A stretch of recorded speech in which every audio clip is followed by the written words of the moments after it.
کاش میدیدی که این روزها با نام دین چون میکنند. مردمان بیگنه را میکشند، کودکان را غرق در خون میکنند. طالبان و داعش و القاعده جهل دینی برج ویران میکنند. آنکه ایمان داشت را هم ای دریغ این جهالت سست ایمان میکند. دین اگر این است پس من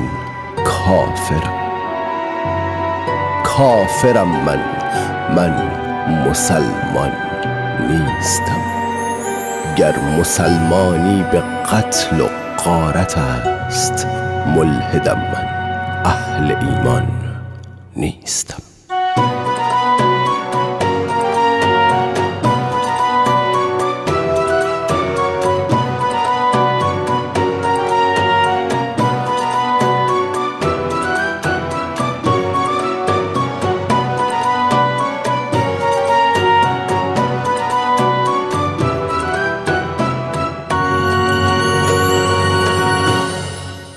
ای پیامبر کاش میدیدی که این روزها با نام دین چون میکنند.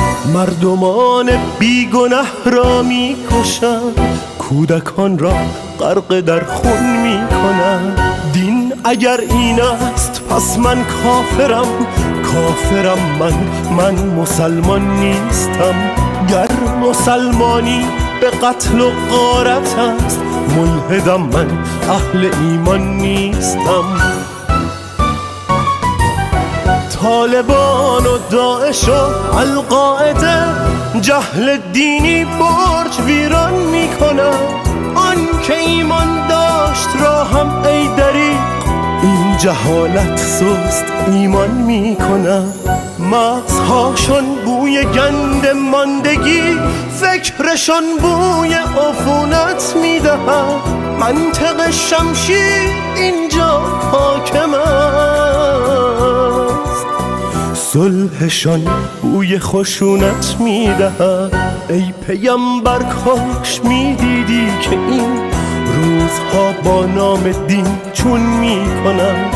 مردمان بیگنه را میکشند، کودکان را غرق در خون میکنند.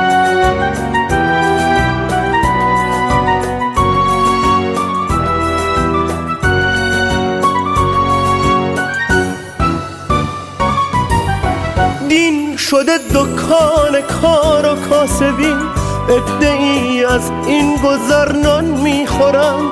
از تنور داغ جهل مردمان کنج مسجد نان ایمان میخورند. جای مذهب کاش یک ذره شعور، جای دین ای کاش وجدان داشتن. کاش بر این حرف ها که میزنن روی من برخیش ایمان داشتن. ای پیامبر کاش میدیدی که این روزها با نام دین چون میکنند. مردمان بیگنه را میکشند، کودکان را غرق در خون میکنند.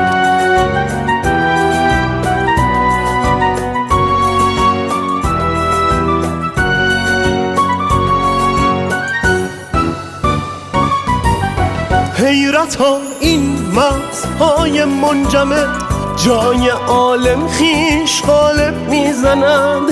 زیر حرف حق که میمانند، بر روی تو مهر محارب میزنند. قبل هر دینی همه ما آدمیم، قبل هر مذهب برادر با همیم. گر مسلمان، گر مسیحی، گر یهود، آدمی باشید مذهب هرچه بود